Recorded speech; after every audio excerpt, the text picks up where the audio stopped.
धर्म संस्थापनार्थाय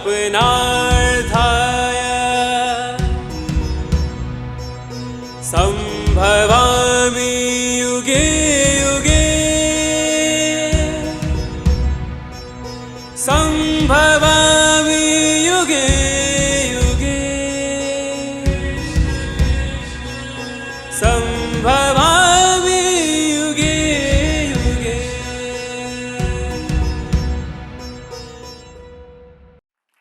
अब अर्जुन भैया को लार टपक रही है, मतलब मन कर रहा है कि या तो पुरुषार्थ उठाऊं या कृष्ण प्रसन्न होके मुझे प्रसाद रूप में दे दे, कुछ तो हो। तो वो जरा अर्जुन भैया 7 श्लोकों में कृष्ण से खाली रिक्वेस्ट कर रहे हैं, बहुत प्यारी रिक्वेस्ट कर रहे हैं।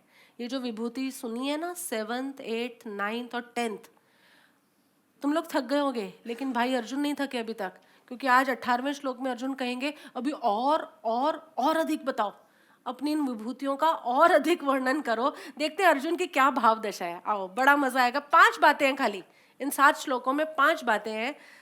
एक साथ भगाओगे मेरी तरह? फटाफट गाओ, 12 से लेकर 18 तक।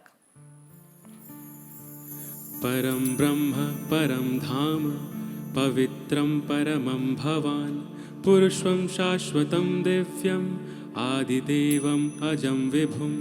आहु त्वां ऋषयः सर्वे देवर्षिः नारद तथा असितो देवलः व्यासः स्वयं च एव ब्रवीषि मे। सर्वम् एतत् कृतं मन्ये यत् मां वदसि केशव न हि ते भगवन् व्यक्तिम् विदुः देवा न दानवा। स्वयमेव आत्मना आत्मानं वेत्य त्वं पुरुषोत्तम भूतभावन भूतेश देवदेव जगत्पते। वक्तुमर्हसि अशेषेण दिव्याः हि आत्मविभूतयः याभिः विभूतिभिः लोकान् इमान् त्वं व्याप्य तिष्ठसि। कथं विद्याम् अहं योगिन त्वां सदा परिचिन्तयन् केषु केषु भावेषु चिन्त्यः असि भगवन् मया। विस्तरेणात्मनः योगं विभूतिं च जनार्दन भूयः कथय तृप्तिः शृण्वतः न अस्ति मे अमृतम्। अर्जुन बोले, आप परम ब्रह्म, परम धाम और परम पवित्र हैं, क्योंकि आपको सब ऋषिगण सनातन दिव्य पुरुष एवं देवों का भी आदि देव अजन्मा और सर्वव्यापी कहते हैं। वैसे ही देव ऋषि नारद तथा असित और देवल ऋषि तथा महर्षि व्यास भी कहते हैं, और आप भी मेरे प्रति कहते हैं। हे केशव, जो कुछ भी मेरे प्रति आप कहते हैं, इस सब को मैं सत्य मानता हूँ। हे भगवान, आपके लीलामय स्वरूप को न तो दानव जानते हैं और न देवता ही। मैं भूतों को उत्पन्न करने वाले, हे भूतों को उत्पन्न करने वाले, हे भूतों के ईश्वर, हे देवों के देव, हे जगत के स्वामी, हे पुरुषोत्तम, आप स्वयं ही अपने से अपने को जानते हैं। इसलिए आप ही उन अपनी दिव्य विभूतियों को संपूर्णता से कहने में समर्थ हैं, जिन विभूतियों के द्वारा आप इन सब लोकों को व्याप्त करके स्थित हैं। हे योगेश्वर, मैं किस प्रकार निरंतर चिंतन करता हुआ आपको जानूं, और हे भगवान, आप किन किन भावों में मेरे द्वारा चिंतन करने योग्य हैं। हे जनार्दन, अपनी योग शक्ति को और विभूति को फिर भी विस्तार पूर्वक कहिए, क्योंकि आपके अमृतमय वचनों को सुनते हुए मेरी तृप्ति नहीं होती, अर्थात सुनने की उत्कंठा बनी ही रहती है। अर्जुन, पूरी मनुष्यता का निचोड़ है, पूरी मनुष्यता। ये जो 8 श्लोकों में 7 श्लोकों में बात है ना, ये हमारी पूरी मानसिकता का निचोड़ है। और भगवान श्री कृष्ण जो कुछ भी कह रहे हैं वो पूरी भगवत्ता का निचोड़ है। इसलिए जो दो लोगों के बीच ये जो वार्तालाप चल रहा है भगवत गीता में, ये महत्वपूर्ण इसीलिए बन गया क्योंकि अर्जुन हम सभी का प्रतिनिधि है, और भगवान कृष्ण जितने भी ईश्वरीय सत्ता में खोए हुए लोग हैं उन सबका प्रतिनिधि कर रहे हैं। चाहे जैन के हो, चाहे बौद्ध के हो, चाहे मुस्लिम के हो, सबका प्रतिनिधित्व, सबका निचोड़ है ये योगेश्वर कृष्ण। बड़ा मज़ेदार 12th और 13th में अर्जुन की चेतना थोड़ी संदेहात्मक है। वैसे शब्द बड़े बढ़िया बोल रहा है वो। क्या कह रहा है? आप परम ब्रह्म, परम धाम और परम पवित्र है, क्योंकि आपको सब ऋषिगण, सनातन दिव्य पुरुष एवं देवों का भी आदि देव, अजन्मा और सर्वव्यापी कहते हैं। देवर्षि नारद, आसित, देवल ऋषि, महर्षि व्यास, ये सब आपको ऐसा कहते हैं और आप भी मेरे प्रति ऐसा कहते हैं। जरा साइकोलॉजी समझो, इट्स अ साइकोलॉजिकल स्क्रिप्चर। बड़ा मजा आया 2 श्लोक पढ़ के कि आप परम ब्रह्म है, परम धाम है, परम पवित्र है। ये मैं मानता हूं, लेकिन ये क्यों मानता हूं? क्योंकि ऐसा ना सनातन ऋषिगण भी कहते हैं, दिव्य पुरुष भी कहते हैं, देवों के आदि देव भी कहते हैं, देवर्षि नारद कहते हैं, असित कहते हैं, देवल ऋषि कहते हैं, महर्षि व्यास कहते हैं। यानी जितने भी जानकार लोग हैं ना, वो कहते हैं कि आप परम पुरुष हैं, आप परम धाम है, परम ब्रह्म है। इसलिए मैं भी मानता हूँ। जिस मानने में किसी और को गवाही देने पड़ी ना, वो मानना नहीं होता। मैं तुमसे बहुत प्रेम करती हूँ, ऐसा सब लोग कहते हैं। ये प्रेम हुआ क्या? अरे जिसमें किसी और की गवाही देनी पड़े ना, किसी को विटनेस रूप में लाना पड़े ना, वो सच्ची बात है ही नहीं, उस बात में कुछ घोटाला है। यहाँ अर्जुन उस घोटाले की अभिव्यक्ति कर रहा है। मैं मानता हूँ आपने इतनी देर से जो कुछ भी कहा ना, वो सब लोग कहते हैं ना, क्योंकि महर्षि नारद कहते हैं, देवर्षि नारद कहते हैं, ऋषि कहते हैं, असित ऋषि कहते हैं, व्यास ऋषि कहते हैं, सारे सब ऋषिगण एक ही बात करते हैं कि आप ही परब्रह्म है, आप ही परम पुरुष है, परम धाम है। तो ठीक है, मैं मान लेता हूँ। अब ये मानना थोड़ा संदेहात्मक मानना है, समझ में आ रहा है? इसलिए मैंने कहा ये अर्जुन पूरा निचोड़ है। इतना कुछ हो गया, इतना कुछ हुआ ना, तो ऐसी चीज है ये संदेह कि हमें फिर भी ये लगता है कि सच में होगा भी क्या, कहीं मेरे मन का भ्रम तो नहीं है ये सब। इस अनुभूति तक, इस वेदन तक पहुंचाया, ऐसे उल्लास तक पहुंचाया, लेकिन फिर भी कहीं ना कहीं लगेगा सच में ऐसा होगा, आत्म रूप दर्शन, विश्व रूप दर्शन जैसी कोई घटना होती होगी कि नहीं। ये संदेह जो बिगनर है ना, उसे नहीं होता, लेकिन जो एक लेवल को क्रॉस कर जाता है ना, उसे बहुत होता है। वर्ष 2004, 5, 6 तो हमारे ऐसे ही निकले थे। बहुत संदेह था, अनुभव भी थे, लेकिन साथ में अनुभवों पर ही संदेह था। आप बताओ ये क्या हो? लेकिन फिर जब भगवत गीता का अभ्यास वगैरह शुरू हुआ, तब ये सारे संदेह बहुत गए कि ये तो मन की आदत है, मन का स्वभाव है। साथ साथ खा रहा है और फिर भी संदेह कर रहा है पेट भरा होगा कि नहीं, कैसा पागल है, कैसा पागल है। लेकिन वही जन्मों जन्म के संस्कार। अर्जुन भी यही कह रहा है, आप परम ब्रह्म है, परम धाम है, परम पवित्र है।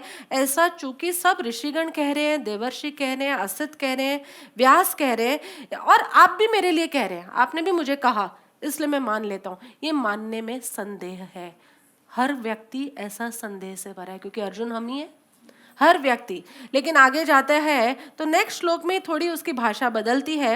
हे केशव, जो कुछ भी मेरे प्रति आप कहते हैं, इस सब को मैं सत्य मानता हूँ, सम्मत हूँ आपसे। कृपाणु देव ने कहा ना, ज्ञानी को सम्मत है, वो तेरे को सम्मत करना पड़ेगा। इसलिए अब यहाँ पर ये भी कृपाणु देव की भाषा, वो शिष्य की भाषा में बोल रहा है कि ठीक है, आप जो कह रहे हैं वो सब सत्य है, ये मैं मानता हूँ, लेकिन अभी अनुभव नहीं है। इतनी प्रामाणिकता भी चाहिए। तुम समझने को अनुभव मत मान लेना। मैं कई बार कहती हूँ, खाली तुमने मेरे माध्यम से ईश्वर का स्वरूप समझा है, तुम अनुभव नहीं किया तुमने। और समझने को अनुभव मान लोगे तो क्या होगा? कोई तुम्हें कश्मीर की वादियों का वर्णन करके बताए, कोई तुम्हें कहे ऐसी वादियाँ, और सुनने को, समझने को तुमने अनुभव मान लिया, अब कभी कदम उठेगा कश्मीर की तरफ? तुम तुष्टंती और अमयंती हो गए, अब कभी कदम उठेगा? नेवर। अरे ये सत्संग तो इसलिए होते हैं कि तुम्हारी आग को और भड़काया जाए, तुम्हारे भीतर वो जो ईश्वर अनुभव की अभीप्सा है ना, उसे और ज्यादा जगाया जाए। संसार से तृप्त हो जाओगे, लेकिन इसकी प्यास और ज्यादा बढ़ेगी। तो दूसरे में अर्जुन यहाँ 14वें में कह रहा है, हे केशव, जो कुछ भी आप मेरे प्रति कहते हैं, मैं सबसे सहमत हूँ, बिल्कुल सत्य है। हे भगवान, आपके लीला में स्वरूप को न तो दानव जान सकते हैं, न देवता जान सकते हैं। हमने पहले किया था ना, वो क्यों नहीं जान सकते? I do agree. आपने अब तक 7वें अध्याय से अब तक जो भी बातें करी, I completely agree with you. जो कुछ भी कहा वो सारा सच है, मैं सहमत हूँ, लेकिन अभी मुझे कोई अनुभव नहीं है। विश्व रूप दर्शन करने से पहले ये निर्णय करना होगा। जो ये सोच के आया होगा हाँ मैं जानता हूँ, और इसलिए श्रीमद ने बहुत खूबसूरत कहा, ज्ञानी के पास जाकर सबसे पहले ये कहना कि मैं कुछ भी नहीं जानता। तुम विश्व रूप दर्शन करने आ रहे हो तो ये पक्का रखना कि इससे पहले तुमने वो विश्व रूप दर्शन नहीं किया, और अगर किया है तो भी पक्का रखना। I love this clarity. लेकिन पक्का रखना कि मैं इस लीलामय स्वरूप को जानने के लिए अब तत्पर हूँ। Now I want to. अभी तक मैंने जो भी जाना वो ईश्वर की योग शक्ति हो सकती है, लेकिन विश्व रूप दर्शन नहीं हो सकता। वेदन हुए तुम्हें भी अलग अलग अनुभव हुए हैं, बड़े गहरे गहरे। वो सब ईश्वर की योग शक्ति थी, ईश्वर की ओर का हाथ आगे बढ़ाना था, ईश्वर की ओर का इन्विटेशन था। लेकिन वो विश्व रूप दर्शन नहीं होता। विश्व रूप दर्शन वाले की बात, उसकी खुमारी, उसका ओजस, उसकी ऊर्जा, उसकी प्रामाणिकता, उसका सत्य, उसकी हर बात बिल्कुल डिफरेंट होती है। They are not of this normal category, वो थोड़े अलग ही हो जाते हैं। तो वो यदि हुआ नहीं है तो अपनी छोटी छोटी अनुभूतियों को विश्व रूप दर्शन मत मान लेना। वो सब क्या है? योग शक्ति ईश्वर की। फिर आगे कहते हैं, हे भूतों को उत्पन्न करने वाले, हे भूतों के ईश्वर, देवों के देव, जगत के स्वामी, पुरुषोत्तम, आप स्वयं ही अपने से अपने को जानते हैं। इसमें समर्पण हो रहा है। अब मैंने कहा ना, इन 7 श्लोकों में सारा निचोड़ आ जाएगा। अब अर्जुन भैया कह रहे हैं कि आप ही अपने को अपने से जानते हैं, यानी जो मेरे को जानने का काम है वो only and only it can happen because of you. समर्पण। पहले में क्या था? 12th और 13 में संदेह, 14th में क्या था? सम्मतता, 15th में क्या है? समर्पण। पूरा है। आप ऐसे ही हो कि नहीं? कभी पूरा समर्पण हो जाता है, कभी सम्मत होते हो, कभी संदेह भी कर बैठते हो। आगे 16 में क्या कहते हैं? आप ही उन अपनी दिव्य विभूतियों को संपूर्णतया से कहने में समर्थ हैं, जिन विभूतियों के द्वारा आप इन सब लोगों को व्याप्त करके स्थित हैं। आपके स्वरूप को कोई बता सकता है तो वो आप ही है।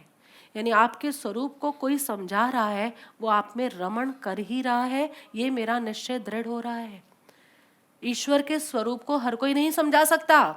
ये किसी ने भी भगवत गीता पढ़ी हो ना, पहले किसी से सुनी हो ना, उसको पता हो। सुनी है किसी ने? पहले पढ़ी है किसी ने? बहुत निकल आएंगे ऐसे जिन्होंने सुनी है, पढ़ी है। उन्होंने कभी इस एंगल से आप लोगों ने पढ़ी, सुनी, देखी नहीं? कोई क्वेश्चन नहीं है, क्योंकि वो सब सारी की सारी इंटरप्रिटेशंस पंडितों की हैं, जानने वालों की है, अभ्यासियों की है, पीएचडी डूअर्स की हैं, लेकिन अनुभवी की नहीं है।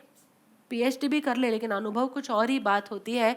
जहाँ अनुभव आएगा ना, वहाँ इन विभूतियों को समझने का ढंग ही बदल जाएगा। इसलिए आप ही अपनी दिव्य विभूतियों को संपूर्णता से कहने में समर्थ है। ये निश्चय हो रहा है, जहाँ जहाँ आपकी विभूतियाँ समझाई जा रही हैं, वहाँ वहाँ आप ही उपस्थित हैं। ये कह रहे हैं। अद्भुत है। अर्जुन को सद्गुरु में परमेश्वर बुद्धि स्थापित हो रही है, ये बात है। अभी तक पहले 12-13 में संदेह, 14 में सम्मति, 15 में समर्पण और 16 में सद्गुरु में परमेश्वर बुद्धि। अद्भुत क्रम चल रहा है। कहाँ कैसे इतने सालों से जो कर रहे हैं, सारा इन 7 श्लोकों में तो पूरी तुम्हारी मानसिकता का निचोड़ आ जाएगा। इसलिए आप ही जहाँ जहाँ विभूति इस प्रकार से समझाई जाएगी, वहाँ वहाँ आप ही है, ऐसा मुझे दृढ़ निश्चय है। आगे कहते हैं, इसलिए हे योगेश्वर, मैं किस प्रकार निरंतर चिंतन करता हुआ आपको जानूं, और हे भगवान, किन किन भावों में मेरे द्वारा आप चिंतन करने योग्य है। पहले में क्या था? 12-13 में संदेह, 14 में क्या आया?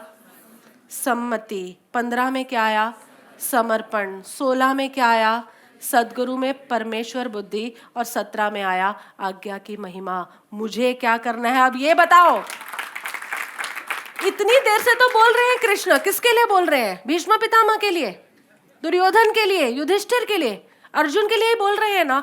लेकिन समर्पण के बाद, सद्गुरु में परमेश्वर बुद्धि के बाद, अब अर्जुन कह रहे हैं, अब मुझे क्या करना है, किन भावों में रहना है। नाउ यू गिव मी आज्ञा। उससे पहले आज्ञा का कोई मतलब नहीं है। अद्भुत है ये क्रम।